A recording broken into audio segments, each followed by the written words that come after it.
Hi friends, ఇది నాటిది కొమ్మ నాటుకుంటే వచ్చింది. ఇది గ్రాఫ్టెడ్ కాదు, ఇది కొమ్మ నాటుకుంటే వచ్చింది. బాగా గుత్తులు గుత్తులు కాస్తుంది. అందరూ ఇట్లా కొమ్మలు నాటండి. ఇసుకలో కట్ చేసి పుల్లలు పెట్టేసి దానికి ఒక ఇదికి ఏదన్నా కప్పేసి పోస్తూ ఉంటే, నీళ్ళు పోస్తూ ఉంటే అవి ఇగురులు వస్తాయి. దాంట్లో ఆ మారేది మేము నాటుకున్నాము, పెంచుకున్నాము. ఇది హాయ్ ఫ్రెండ్స్, ఇది గ్రాఫ్టెడ్ మొక్కే తెచ్చి పెంచుకున్నాము. ఇది మస్తు పూలు కాసింది, పెద్ద పెద్ద సైజు కూడా కాసింది పెట్టిన కొత్తలో. ఇప్పుడు కొంచెం ఎండకు తగ్గింది సైజు, కానీ బాగా కాస్తుంది.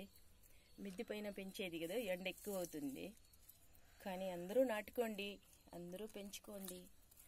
దీనివల్ల మాకు ఒక నెలలో మేము పూలు అనేది కొనేది లేదు. మా ఇంటికి సరిపడే పూలు కాస్తాయి, ఇంటికి సరిపడే కూరాకులు కాస్తాయి. అన్నీ చేసుకుంటాము. లైక్ చేయండి, షేర్ చేయండి, సబ్స్క్రైబ్ చేయండి.